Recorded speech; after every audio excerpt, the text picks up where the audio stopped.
என்னை பொறுத்தவரை திரு அண்ணாமலை அவர்கள்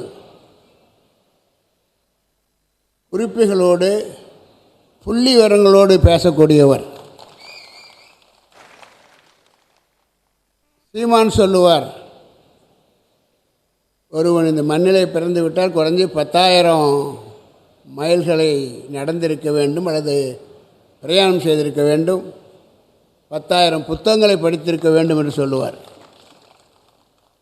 அந்த வகையில் என்னை பொறுத்தவரை 10,000 மைல்களுக்கு அப்பாலும் நான் பிரயாணம் செய்திருக்கிறேன். ஆனால் 10,000 புத்தகங்களை படித்திருக்கிறேன் என்றால் நிச்சயமாக இல்லை. ஆனால் படித்ததாக உணர்கிறேன். காரணம், அண்ணாமலை அவர்கள் புள்ளி விவரத்தோடு சொல்லுவார், மணிக்கணக்கில் பேசுவார்.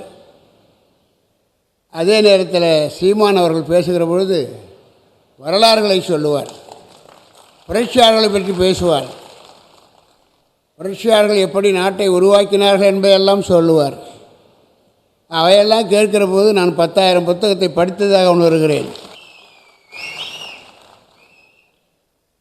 ஆக அது 2 பேரையும் இந்த மேடையில் ஏற்ற வேண்டும். நான் ரசித்த விரும்பிய நாட்டுக்கு பயனுள்ள 2 இளைஞர்கள் இங்கே மேடையில் அமைந்திருக்கிறார்கள். இப்பொழுதெல்லாம் நான் அண்ணாமலை அவர்களை பார்க்கிற பொழுது ஏதோ இன்றைக்கு அல்ல, சில ஆண்டுகளுக்கு முன்னால் மட்டுமல்ல, பிஎம் மெட்டீரியல் என்று அடிக்கடி சொல்லுவேன். அவரே தெரியும். தமிழ்நாடு இன்று ஏற்கிறதோ இல்லையோ, நாடு ஏற்றாக வேண்டும். ஒரு தமிழன் வந்து இந்தியாவை ஆள வேண்டும் என்ற நாளை நாம் எதிர்பார்த்து கொண்டிருக்கிறோம், ஏங்கிக் கொண்டிருக்கிறோம், காத்து கொண்டிருக்கிறோம்.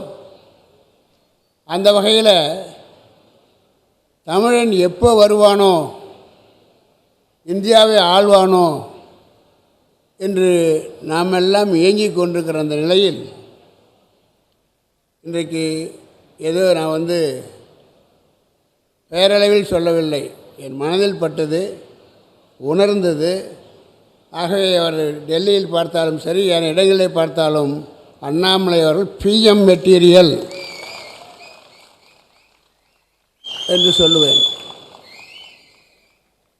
நான் சொல்லுகிற சில விஷயங்கள், நான் யோசிக்காரன் அல்ல, ஆனால் அதே நேரத்தில் நடக்கிறது, சொன்னது நடக்கிறது. உதாரணத்துக்கு பிரதிபா பட்டேல் வந்தாங்க, ராஜஸ்தான் கவர்னராக இங்கே வந்தாங்க, ஒரு கான்வகேஷனுக்கு வந்தாங்க. பிறகு அவர்கள் போன பிறகு மோடி அவர்கள் வந்தார்கள். நான் தான் அழைத்து வந்தேன் தமிழ்நாட்டுக்கு முதலாக. நாங்கள் இருவரும் மேடையிலே அமர்ந்திருக்கிறோம், நெருக்கமாக இருக்கிறோம். அவர் தாயை பற்றி அவர் பேசுகிறார், என் தாயை பற்றி நான் பேசுகிறேன். அந்த நேரத்தில் நான் சொன்னேன், இன்னும் 6 மாதத்தில் நீங்கள் பிரதமராக ஆக இருக்கிறீர்கள் என்று சொன்னேன். என்ன இப்படி சொல்கிறீங்களான்னு கேட்டார். எஸ்ஆர்எம் பல்கலைக்கழகத்துடைய மண் அப்படி, இதை யாரெல்லாம் வருகிறார்களோ அவர்களுக்கு அடுத்த நிலை உயர்வு இருக்கிறது என்று சொன்னேன். எப்படின்னாரு, அதான் சொன்னேன். ராஜஸ்தான் கவர்னராக வந்தவர் இந்தியாவினுடைய பிரசிடெண்ட்டாக ஆனாங்க, அந்த மாதிரி நடந்ததுன்னு சொன்னேன். அதனால் அது நடந்தது. அதே போலத்தான் இன்று சொல்லுகிறேன், எதிர்கால பிரதமர் விரும்புகிறேன், நடக்க வேண்டும், தமிழ்நாடு பெருமைப்பட வேண்டும், அந்த நிலைக்கு அண்ணாமலை உயர வேண்டும், அதற்காக உழைக்க வேண்டும்.